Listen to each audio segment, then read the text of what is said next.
राजनीति सिर्फ नारे और रैलियां नहीं होती। असल में ये शासन के लिए एक डेटा इंजीनियरिंग की समस्या है।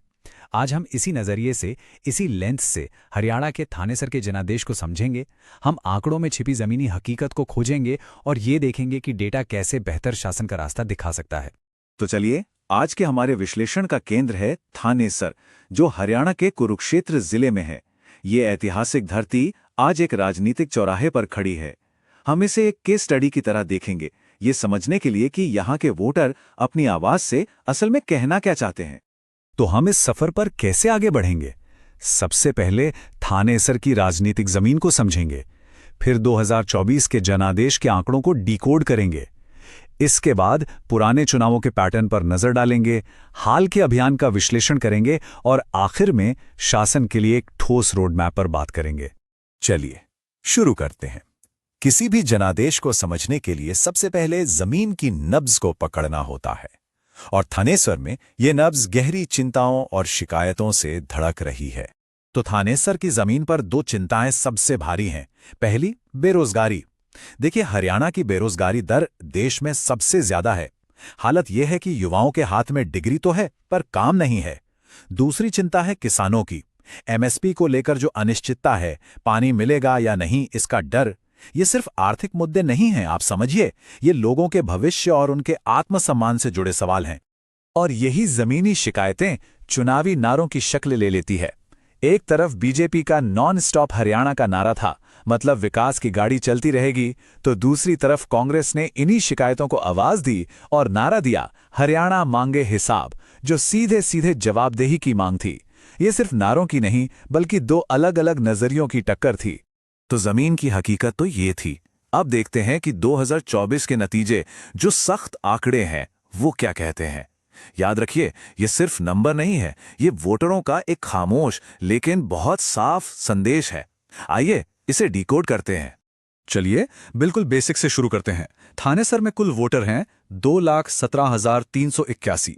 ये वो संख्या है जिसके हाथ में इस क्षेत्र का भविष्य तय करने की शक्ति है। लेकिन सवाल यह है कि इनमें से कितने लोगों ने अपनी शक्ति का इस्तेमाल किया?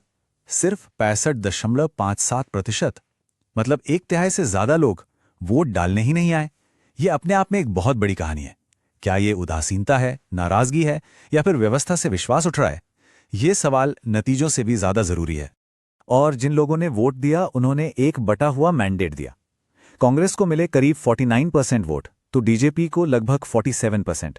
मतलब एकदम कांटे की टक्कर थी। और इसमें ऐप और दूसरे दलों को जो 4.4% वोट मिले, उन्होंने भी नतीजों पर अपना असर डाला। तो जीत का फासला कितना था? महज 3,243 वोट। प्रतिशत में देखें तो सिर्फ 2.26%। इसे ही कहते हैं एक नाजुक जनादेश, एक फ्रेजाइल मैंडेट। ये बताता है कि थानेसर बटा हुआ है, और ये जीत किसी लहर पर नहीं, बल्कि एक कड़े संघर्ष के बाद मिली है। अब इस कांटे की टक्कर को समझने के लिए यहाँ के सामाजिक ताने बाने को देखना जरूरी है।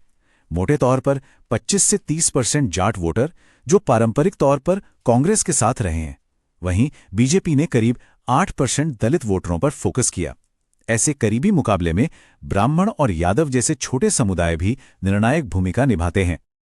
और जब हम अलग अलग समुदायों की बात करते हैं, तो ये याद रखना जरूरी है कि हर नागरिक की गरिमा और सम्मान हमारे संविधान का मूल आधार है।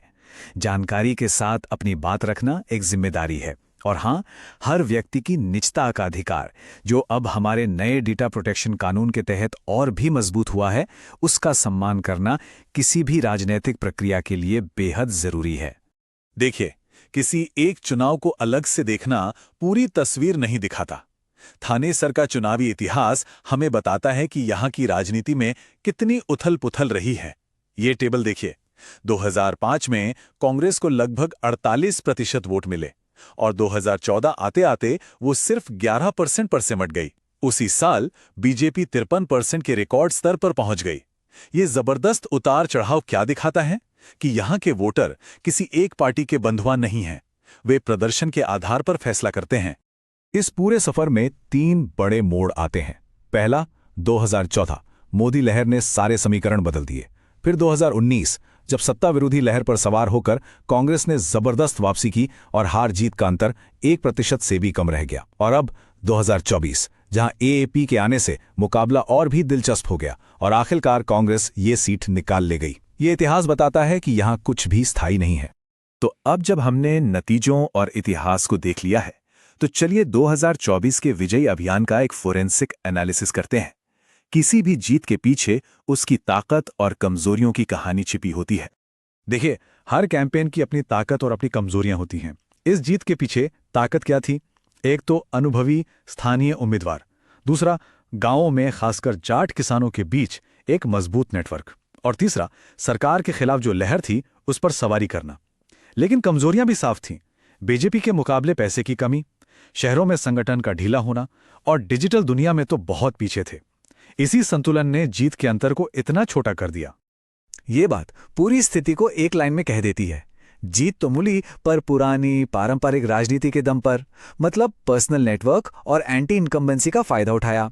लेकिन भविष्य की लड़ाइयों के लिए ये काफी नहीं है। सबसे कमजोर कड़ी है डिजिटल ताकत और सिर्फ स्थानीय मुद्दों से आगे बढ़कर एक बड़ा पॉजिटिव विजन देने की कमी। तो विश्लेषण तो हो गया, पर इसका असली मकसद है समाधान ढूंढना। तो सवाल यह है कि इस नाजुक जीत को एक मजबूत जनादेश में कैसे बदला जाए। इसका जवाब एक सिस्टमैटिक प्लान में है, जिसे हम चतुर्मुख सिद्धांत कहते हैं।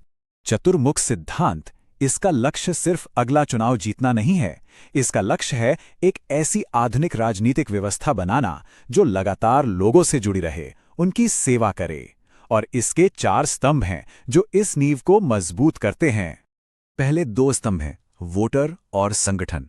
अब बड़ी बड़ी रैलियों का वक्त नहीं है।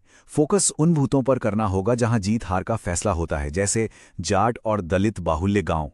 लोगों के बीच जाकर उनकी बात सुननी होगी और संगठन के लेवल पर बूथ कमेटियों में नई ऊर्जा भरनी होगी और हर समाज से ऐसे लोगों को जोड़ना होगा जिनकी अपनी जमीन पर पकड़ हो।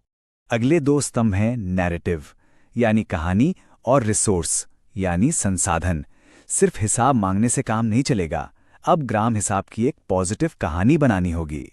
नेता की छवि थानेसर का बेटा वाली होनी चाहिए और संसाधनों के मोर्चे पर डिजिटल दुनिया में अपनी मौजूदगी बढ़ानी होगी। और ये पक्का करना होगा कि सरकारी सेवाएं लोगों तक सही तरीके से पहुंचे। तो हमने विश्लेषण से शुरू करके एक एक्शन प्लान तक का सफर तय किया है।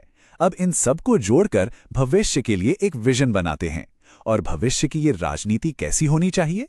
ये ऐसी होनी चाहिए जो हर नागरिक के सम्मान का ध्यान रखे, जो लोगों को सिर्फ वोटर ना समझे बल्कि एक जिम्मेदार नागरिक माने।